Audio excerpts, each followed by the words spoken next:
아브라함은 조카 롯을 떠나보내지요. 그 떠나보낸다는 게 참 쉽지 않았습니다. 단순히 떠나보낸 게 아니라 기득권과 함께 그의 조카를 축복하고 보냅니다. 근데 곧 들려왔던 소식들은 이 소돔과 고모라라고 하는 이 땅에서 엄청난 이 변곡점 같은 일들이 끊임없이 생겼다는 것이죠. 14장 1절 2절을 보시면요, 이 당시에 이 소돔과 고모라를 중심으로 하고 있던 이 고대 근동 지방에서 굉장하게 큰 힘을 자랑했던 한 인물이 나옵니다. 그 왕이 누구냐면 엘람 왕이었던 그돌라오멜이라고 하는 인물입니다. 근데 이 사람이 오랫동안 12년 동안을 이 지역을 통치하고 다스렸는데요, 늘 12년 동안 어려움을 당하다 보니까 동맹들이 함께 뭉쳐지게 되죠. 그래서 이제 한쪽은 4개 나라, 그리고 한쪽은 5개의 나라라고 얘기하지만, 나라라고 하는 개념보다는 어떻게 보면 이 부족 국가 형태라고 보시면 아마 좀 쉽게 생각할 겁니다. 시나랑이 있었고 엘라살 왕, 엘람 왕, 고임, 이렇게 4나라가 하나의 동맹군이 되게 되고, 소돔, 고모라, 아드아, 그 다음에 스보임, 소말이라고 하는 나라가 또 하나의 동맹군을 이루게 되었는데요. 이 동시에 이제 이 당시에 이 그돌라오멜로 대표하고 있는 이 4개의 나라와 반해서 이 반란군으로, 그 당시로 이제 그돌라오멜 입장에서 보면 반란군이라고 느껴지겠죠. 그 나라가 중심된 나라가 바로 소돔과 고모라라고 하는 나라였습니다. 이 소돔과 고모라에 누가 살고 있었냐면 아브라함의 조카 롯이 결정했던 땅이었죠. 근데 여러분, 성경을 보시면요, 이 13장에서 이렇게 표현하고 있거든요.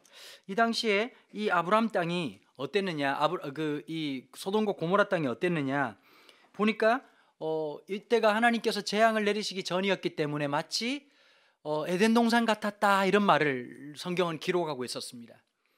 사람들은 물이 풍성하고 먹을거리가 풍성하고 될 만한 곳에 끊임없이 격전지를 이루고 있었죠. 아브라함은 어쩌면 누구도 탐내지 않은 땅에 있었습니다. 그 땅에 있으면서 평화를 살아갔던 사람이었고, 가장 큰 혼란과 갈등 속에 있었던 이 싸움에 조카 롯이 있다는 하나의 이유만으로 이 전쟁에 돌입하게 됩니다. 아까 말씀드린 것처럼 4개 나라와 그 다음에 5개 나라, 합이 9개의 나라의 전쟁터에 그 중심에 318명의 길리어져서 훈련됐던 사람들을 데리고 이 전쟁에 참여합니다. 굉장히 무모한 짓이죠. 그 무모함 안에는 단 하나가 있었습니다. 조카 롯에 대한 사랑이 있었습니다. 전 아브라함을 보면서요, 아브라함의 믿음을 전 이렇게 표현하고 싶습니다. 사람을 향한 뜨거운 사랑이다, 이렇게 생각이 듭니다. 믿음을 야고보서에 보니까요, 믿음을 뭐라고 표현했냐면 인내라고 표현했습니다. 기다림, 견디는 거. 믿음이라고 하는 말은 굉장히 다양한 색채로 드러날 수 있는데, 아브라함에게서 이 14장에 나타났던 아브라함의 믿음은 어떤 것이었느냐, 조카 롯에 대한 사랑이었습니다. 여러분, 사랑이라고 하는 것을 생각하다 보면 그 사람이 다 좋은 것만 아니죠. 애증이라는 표현들이 있지 않습니까? 사랑도 있지만 증오라고 하는 마음도 있습니다. 아마 이 방송을 보시는 분들 중에서 누구를 보면서 이 마음이 이렇게 섞여 있는 분들 많으실 거라는 생각이 드는 거예요. 부모님들에 대한 마음들 어떠세요? 늘 고맙고 감사한 마음도 있지만 부모님에 대한 원망도 있을 거고, 또 마음속에 섭섭하고 상처 다 있을 만하지요. 자녀들한테도 마찬가지일 거고요. 가장 친한 친구들한테도 이런 관계가 있을 수 있습니다. 혹시 부부 사이에서 혹시 그런 마음을 느끼는 분 없으십니까? 우리는 어쩌면요, 사랑을 받았던 것보다 나에게 잘못한 걸 기억하고는 늘 그걸 안갚음하고 싶은 그런 못된 습성이 저에게도 여러분들에게도 있습니다.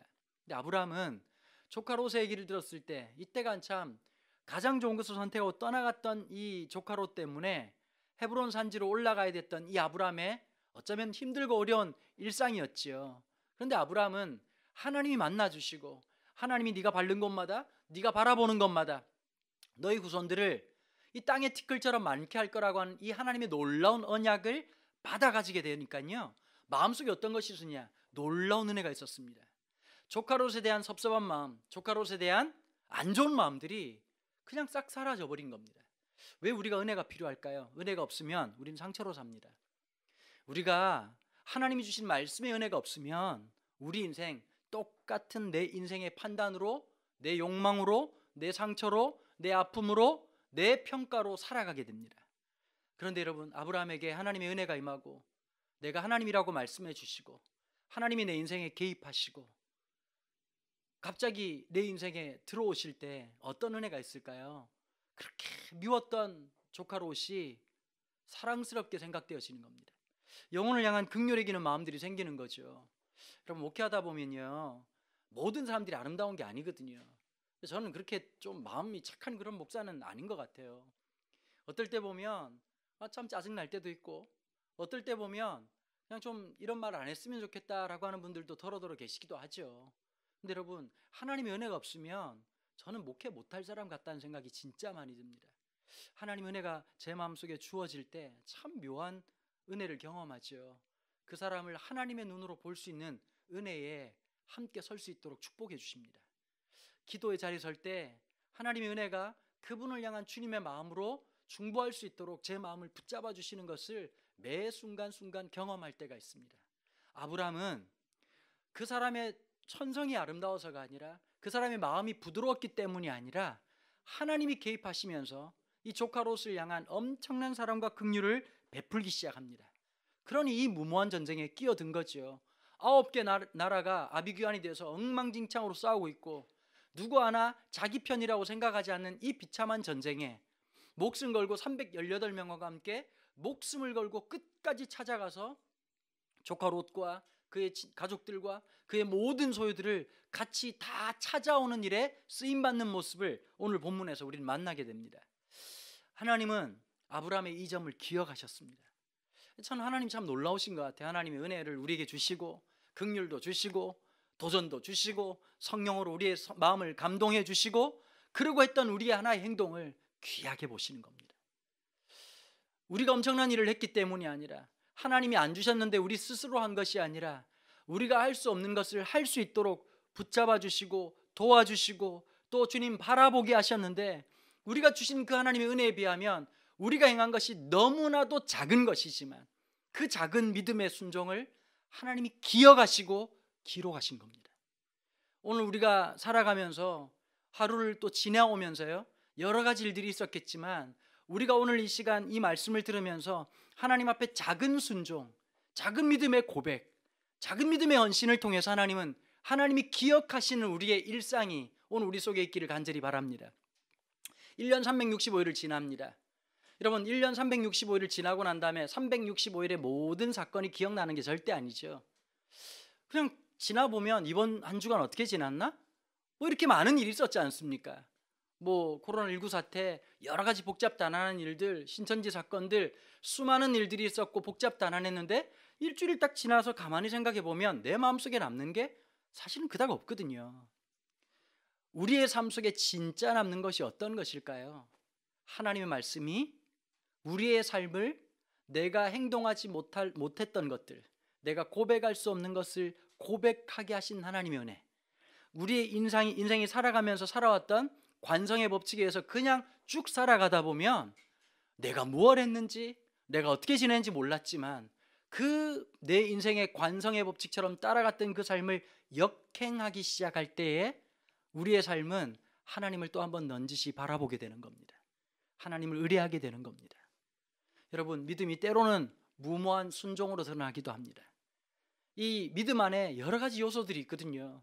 오늘 이 시간에 한두 가지로 말할 수 있는 그런 것이 아니라 너무나도 복합적이고 너무나도 종합적이고 너무나도 기가 막힌 이 스토리들을 안고 있는, 수많은 요소들을 안고 있는 이 믿음이란 요소 속에 아브라함은 거룩한 무모함으로 적진을 향해서 달려가기 시작했습니다.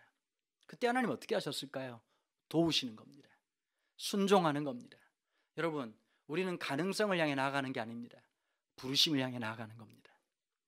될 만한 일이기 때문에 우리가 헌신하는 것이 아니라 믿음으로 볼 땐 도무지 이게 현실적으로 볼 때는 불가능한 일이지만 우리의 믿음이 한 걸음 한 걸음 나아가기 시작할 때 그 기적은 시작된다고 저는 분명히 믿습니다. 여러분, 한 가지의 일을 이루기 위해서 첫날에 힘들고 어려웠던 그 일들, 처음에 고통스럽고 어려운 일들이 반복되다 보면 우리의 몸에 하나둘씩 익혀지는 것 아니겠습니까? 생활의 단일이라는 프로그램을 보면은 뭐 여러 가지 이유들 때문에 한 가지 일을 10년, 20년, 30년씩 혹은 40년 50년씩 기나 길게 버텨오신 장인 같은 분들이 계십니다. 그분들이 그 일을 진짜 하고 싶었을까요? 마지못해서 한 일입니다. 그런데 그 어렵고 힘들었던 일들을 하루 견디고 또 하루 견디다 보니까 그 장인의 반열에 올랐던 거죠. 믿음도 마찬가지입니다. 오늘은 힘들 수 있지만 또 내일을 통해서 이 하루하루가 쌓이다 보면 믿음의 그 아름다운 산성 위에 우리의 삶이 올라가는 거 아니겠습니까? 그리고 우리의 삶을 통해서 수많은 사람들은 아, 저게 믿음이구나 라고 얘기할 겁니다. 믿음은 레시피가 없습니다. 이렇게 하면 믿음은 만들어지는 겁니다. 이렇게 하면 믿음의 기적은 시작됩니다 라고 말하는 레시피는 세상에 존재하지 않습니다. 여러분, 믿음은 우리가 그 하나님과의 관계를 통해서 만들어지는 겁니다. 여러분, 하나님과의 관계가 어떤 걸까요?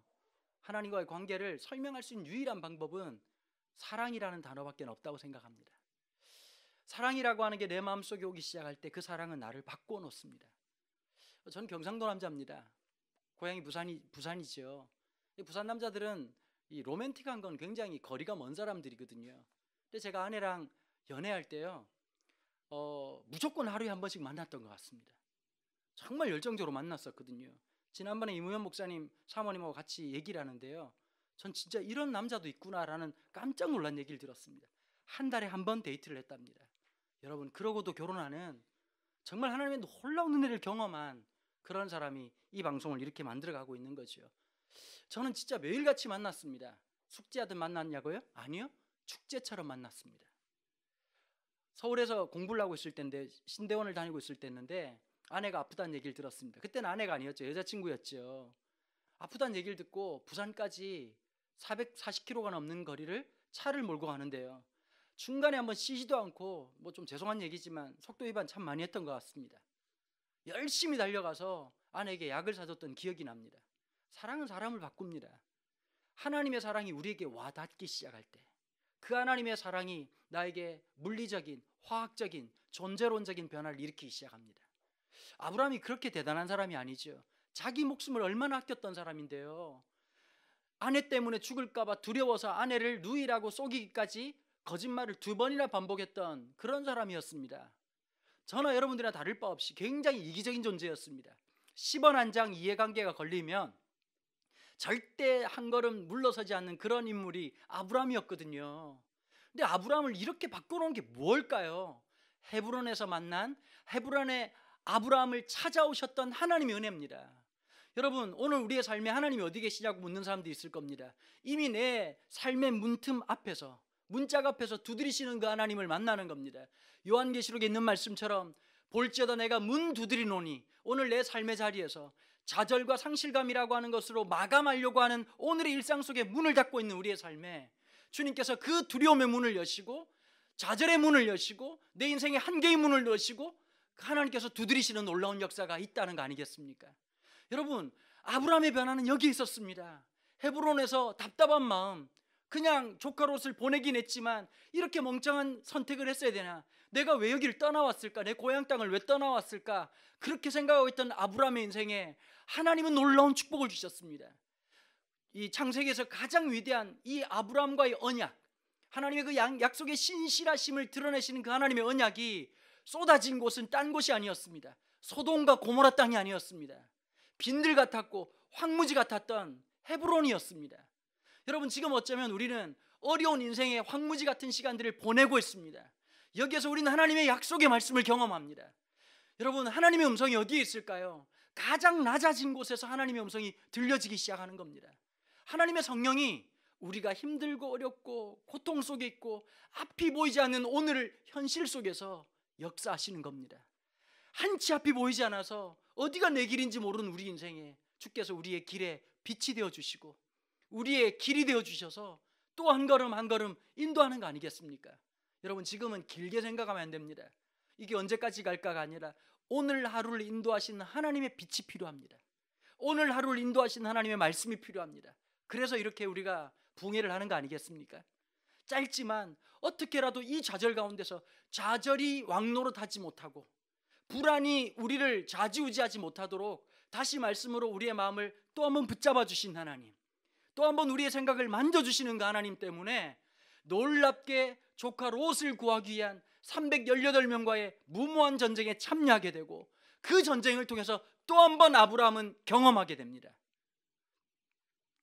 우리가 잘 알고 있는 것처럼 이 멜기세덱을 만나면서 전쟁이 끝나고 난 다음에 멜기세덱이 자기의 모든 소유의 10분의 1을 올려드리는 11조의 모습이 처음으로 성경에서 등장하죠.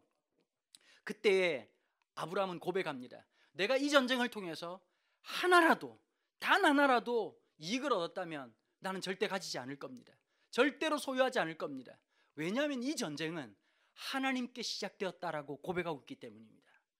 여기에서 드디어 구약 성경에서 굉장히 중요한 개념인 여호와의 전쟁이라고 하는 개념이 나옵니다. 여러분, 이 여호와의 전쟁이라고 하는 것은 어떤 의미를 갖고 있냐면요, 그냥 내가 살아가는 삶이 아니라 하나님의 정의, 하나님의 심판이라고 하는 특징 속에서 하나님께서 그 심판, 하나님의 왕되심을 누구를 통해서 드러내시냐면 저와 여러분들을 통해서 드러내시는 거거든요. 그래서 저의 삶을 통해서, 우리가 살아가는 그 삶을 통해서 하나님의 의로우심, 하나님의 정의, 하나님의 공의를 드러내는 그 놀라운 전쟁이 여호와의 전쟁이었습니다. 하나님은 아브라함에게 이 여호와의 전쟁에 서게 하셨습니다. 아브라함은 민간인이었습니다. 나이도 많은 사람입니다. 정규군으로 참가할 수 없는 그런 분이었습니다. 그런데 하나님은 그런 아브라함을 이 전쟁에 초대하시고 하나님의 신실하심과 하나님의 전능하심을 드러내는 위대한 사건에 쓰임받도록 하셨다는 겁니다.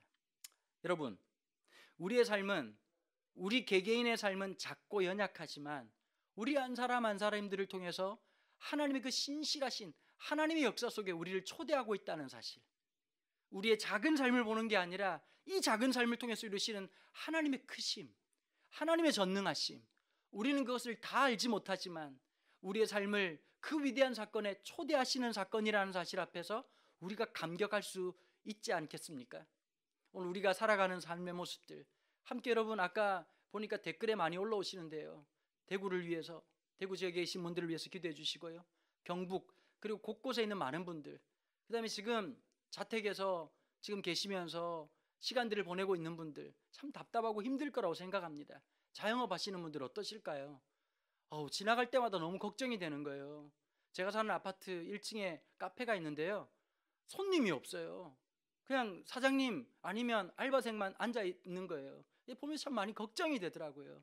함께 기도해 주시고 함께 손을 맞잡아 주시고, 내가 가지고 있는 작은 것 하나라도 함께 나눌 수 있는 마음 너무 중요하지 않을까요? 대단한 걸 하지 않더라도, 여러분, 혹시 내가 가지고 있는 마스크 하나가 누군가에게 참 위로가 될 수 있는 거 아니겠습니까? 내가 보내는 카톡 하나가, 메시지 하나가 상대방을 살릴 수 있는 일일 수 있거든요. 여러분, 하나님은 큰 걸 통해서 역사하시는 게 아닙니다. 오병이어, 보리떡 5개, 물고기 2마리를 통해서 주님이 축사하시면 놀라운 이적이 일어나거든요. 하나님 나라의 나비 효과와 같은 일들이 여기저기서 막 일어났으면 좋겠습니다. 우리 그리스도인들이 함께 동참하고 그분들을 돕고 섬기고 함께 할 때 그런 은혜들이 있지 않을까라는 생각이 들기 시작합니다. 드디어 우리는 지난 주간부터 시작해가지고 이 공예배라고 하는 것이 결국 우리의 삶의 현장 속에서 막 일어나는 다변화되는 시스템을 어쩔 수 없이 겪고 있습니다. 우리의 삶의 현장이, 우리가 가는 그곳에 하나님의 손길이 머물기 원하는 곳에 저와 여러분들의 삶이 있기를 간절히 바랍니다. 여러분, 조카 롯을 구원한 것은 하나님의 계획이었습니다. 그 계획의 현장에 끝까지 동참한 것이 아브라함이었습니다. 이것이 우리가 기억해야 될 오늘의 주시는 메시지의 핵심입니다. 하나님의 계획이 오늘 우리의 순종이라는 형태를 통해서 주의 뜻이 이루어진다는 겁니다. 우리가 가만히 있고 생각하고 있다고 하는 것이 아닙니다. 기도라고 하는 건 여러 가지가 있죠. 삶으로 우리가 무릎 꿇고 하는 기도도 필요합니다. 순종의 기도가 필요합니다. 행동의 기도가 필요합니다. 노동의 기도가 필요합니다. 그 기도를 통해서 하나님께서는 영광 받으시고 역사하시기 때문 아니겠습니까? 우리가 각자에게 주어진 일상들을 살아가면서 힘들고 어렵지만 또 한 번 도전하고 또 한 번 주님 앞에 나아가는 역사가 늘 우리의 삶에 충만히 임하기를 간절히 바라는 겁니다. 여러분, 사탄은 어떻게 역사할까요? 여러분, 사탄의 역사 그러면 많은 분들이 좀 오해를 하시는 것 같더라고요, 보니까. 그럼 보통 여러분 그 사탄에 대한 그림을 그리면 일상적으로 여러분 아시죠? 머리에다 막 뿔 달리고 막 파리처럼 막 이상한 털 붙어 있고 더러운 삼각 반주 있고 이렇게 삼지창 들고 있는 개로 알잖아요. 여러분, 이 모습을 보고 누가 제일 놀라냐? 원래 마귀가 제일 놀란답니다. 여러분, 마귀는 그렇게 안 생겼거든요. 마귀는 남자로 따지면 박서준? 제 딸이 박서준을 되게 좋아하거든요. 박서준처럼 생긴 겁니다. 여자로 따지면 아이유? 뭐 물론 교회에서는 잘 만나기 쉽지 않은 캐릭터지만 이런 분들처럼 굉장히 매력적인 존재입니다. 이런 마귀의 방법은 늘 애매모호하다는 겁니다. 마귀의 방법이 수준이 높아요. 뭐하고 같냐면 마귀의 방법은 늘 수능에 헷갈리는 문제와 같습니다. 3번인 것 같고 4번인 것 같고. 우리의 수능은 어떨까요? 3번이냐 3번이냐 4번이냐 그랬는데 알고 보니 답은 1번이죠. 근데 사탄은 항상 애매모호한 경제점에서 사탄의 방법들을 자꾸 구사해 나가는 겁니다. 김기현 목사님이 이런 표현을 쓰셨어요. 사탄의 역사는 대의의 정당성에 기대어 수단의 정당화를 늘 꾀하는 것이 사탄의 전략이다. 여러분, 그 사람이 하고 있는 대의를 집중하지 마십시오. 대의를 얘기하고 엄청난 것들을 얘기하지만 수단의 정당화를 외치면서 수단이 잘못된 방법으로 있다면 그건 하나님께서 기뻐하시는 방법이 아닙니다. 대의가 분명하면 수단도 정의로워야 합니다. 그게 하나님의 사람입니다. 그게 참 어렵죠. 예전에요, 저도 옛날 사람이라 그런지 프로레슬링을 보다 보면 어떤 캐릭터들이 있냐면요, 반치광들이 있었습니다. 반치광들이 이제 그 레슬링 팬티 같은 것을 입고 있는데요, 그분들이 팬티 안에다가 이렇게 맥주병 따게 이렇게 오프너 있잖아요, 오프너. 그걸 숨겨놓고 있는 거예요. 그러고는 상대방을 막 그 쇳덩어리로 막 공격을 하는 겁니다. 돌아가신 분 중에 우리 김일 선생님이라고 계셨는데요, 김일 아저씨 막 머리를 이렇게 막 공격을 하니까 피가 터져 나오고, 그러다 보니까 옆에 있는 관중석에 있는 사람들이 심판에게 막 소리를 지릅니다. 저놈 반칙 쓰고 있다고, 저기 어디 감추고 있다고. 여러분, 사람의 눈은 속일 수 있지만 하나님 눈은 속일 수가 없습니다. 이겼다고 이긴 게 아닐 수 있습니다. 하나님의 방법은 때로는 졌는데 이길 수가 있습니다. 그 정당성을 위해서 수고하고 싸울 때에 그 하나님의 거룩한 대의와 그리고 그 정당성이 한 맥을 할 때 사람들의 관점에서는 졌다라고 볼 수 있지만 하나님은 그것을 이겼다고 얘기하는 겁니다. 그게 십자가입니다. 십자가는 인간의 눈으로 볼 때는 하나님이신 예수가 십자가에 죽으신 사건입니다. 실패한 사건입니다. 패배한 사건이라고 생각했습니다. 그러나 그 하나님의 저주심으로 우리는 구원을 얻는 기적을 경험했습니다. 그리스도 이기심은 사람의 눈으로 져주는 것이었습니다. 여러분, 이래서 사도 바울은 얘기를 하죠. 하나님의 의가 이루어진 것이 십자가다. 왜 그랬을까요? 모든 사람이 죄를 범했음에 하나님의 영광에 이르지 못하고 죄의 삭은 사망이라고 얘기를 했습니다. 죄 없는 사람이 누가 있을까요? 다 마찬가지입니다. 모든 사람들은 죄를 지었습니다. 여러분, 이 죄 지은 인간이 어떻게 우리가 하나님 백성이라고 얘기할 수 있을까요? 우리가 다 죽어야 되는 사람들입니다. 구약에 대속제물로 바쳐졌던 수많은 양들과 소들, 끊임없이 죽음을 경험하면서 그 잠시의 용서를 경험했던 이 구약의 백성들에 비하면 우리는 예수님께서 과거와 현재와 미래의 모든 죄를 담당하셔서 우리를 대신해서 십자가에 죽으시는 사건, 우리를 위해서 패배하신 사건, 십자가의 그 모든 은혜 가운데서 그 가운데서 우리를 향한 그 놀라운 사랑으로 그 고통과 두려움을 온몸으로 감당하신 그 놀라운 사건 때문에 저를, 여러분들을 하나님의 자녀라 부를 수 있게 된 위대한 사건 아니겠습니까? 이것이 바로 하나님의 전쟁입니다. 여러분, 지는 것을 두려워하지 마십시오. 하나님의 방법대로 하다 진다면 그것이야말로 위대한 승리입니다. 그것이야말로 위대한 참된 헌신이요 믿음의 고백인 겁니다. 졌다고 너무 힘들어하지 마십시오. 여러분, 그럴 때 있잖아요. 누구한테 대받아치고 싶었는데 그냥 너무 마음이 착하고 이러다 보니까 충격 속에서 아무 말 못하고 있다가 집에 들어와가지고 이불킥하면서 내가 왜 그때 그 말을 못했지? 여러분, 그때 그 말 했다고 달라질 거 하나 없습니다. 여러분, 져주십시오. 인내하십시오. 기다리십시오. 하나님의 전쟁을 위해서 이 전쟁 모든 사람들은 더 많이 가지려고, 더 많은 땅을 소유하려고, 더 많은 재물들을 얻기 위해서 전쟁했습니다. 9개 나라가요. 아브라함은 그 침략 전쟁에 함께한 사람이 아니었습니다. 하나님의 전쟁을 경험한 사람이었습니다. 사람들은 충격을 받죠. 그 9개 나라에 듣도 보도 못한 이상한 사람이 나오더니 9개 나라가 그냥 찌그러진 겁니다. 그러고는 아브라함이 승리했습니다.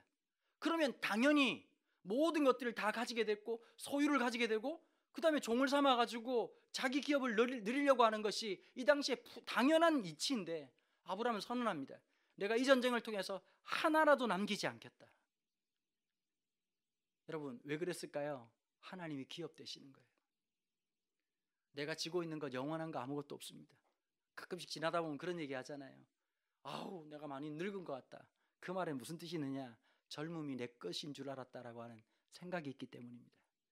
내가 예전에는 돈이 많았다. 그게 내 거라고 생각한 겁니다. 여러분, 오늘 여러분들에게 생명이라는 것을 하나님께서 잠시 맡겨주셨습니다. 무엇을 남기셨습니까? 오늘 우리에게 주신 시간들이 있습니다. 두렵고 힘들고 어려운 일상이지만 우리에게 주신 생명을 통해서 우리는 무엇을 남기고 있냐는 거예요. 하나님을 남기는 사람, 하나님이 위로가 되는 사람, 그 사람이 바로 아브라함이었습니다. 아브라함이 이렇게 멋있게 믿음의 족장으로 살 수 있었던 비결은 그에게 찾아오신 하나님 때문이었습니다. 여러분, 지금 힘들고 어렵지만 우리의 삶에 그분을 모셔드리는 시간 갖게 되기를 축복합니다. 이미 와 계신 주님, 위로하시는 하나님, 참 우리의 마음이 좀 더 부드러워졌으면 좋겠습니다. 찬양 한 줄에 눈물 흘렸을 때가 있었지 않습니까? 말씀 한 줄에 하나님, 저 설교가 끝나지 않았으면 좋겠습니다 라고 했을 때가 있었지 않습니까? 이 방송을 보시는 많은 목회자분들, 우리가 먼저 마음속에 하나님을 향한 그 부드러운 마음이 회복되기를 바랍니다. 주님을 그렇게 사랑했던 그 마음들이 나이가 들면 들수록, 세월이 변하면 변할수록, 세월이 가면 갈수록 더 깊어지는 사람들, 그래서 주님의 이름만 들어도 가슴이 떨리고 믿음의 옷깃을 여밀 수 있는 사람들, 먼저 저부터 그런 사람 되기를 바랍니다. 오늘 하루 너무너무 수고 많으셨습니다. 힘들고 어려운 시간이셨지만 그래도 이 방송 열어놓고 하루를 정리하면서 그래도 말씀으로 정리하려고 하는 여러분들이 계시기 때문에 이 땅은 여전히 소망이 있습니다. 여러분들의 그 믿음의 순종을 통해서, 여러분들이 열었던 그 믿음의 창문을 통해서 주님이 임재하시는 겁니다. 하나님께서 이 땅에 오셔서 이 땅을 고치시고 이 땅을 회복시키시고 새롭게 하시는 역사가 저와 여러분들, 미생 같은 우리의 인생이지만 우리가 열었던 믿음의 창문을 통해서 주님이 오시는 겁니다. 아브라함의 순종을 통해서 여호와의 승리를 드러내신 것처럼 오늘 우리의 삶에 그 믿음의 창문을 활짝 여는 저와 여러분 되기를 주님의 이름으로 축복합니다. 기도하겠습니다. 하나님, 감사합니다. 우리의 삶에 늘 만만치 않은 것들이 많고 내 안에 너무 많은 죄성들이 왕노릇하고 있을 그때에 주님, 우리의 삶에 임하여 주셔서 주님이 왕되심을 다시 한 번 더 선포하여 주시고 우리의 삶을 통해서 주님의 역사가 오롯이 드러날 수 있도록 축복하여 주시옵소서. 특별히 이 방송을 보시는 분들, 일상의 문을 열고 주님을 모셔드리는 그 자리에 주의 주되심의 놀라운 역사가 있게 도와주시고 세상이 줄 수 없는 평화가, 그 평안이 우리의 내면을 그리고 우리의 삶을 통해 이 한반도를 뒤덮는 역사가 있도록 축복하여 주시옵소서. 감사드리며 예수님의 이름으로 기도합니다. 아멘.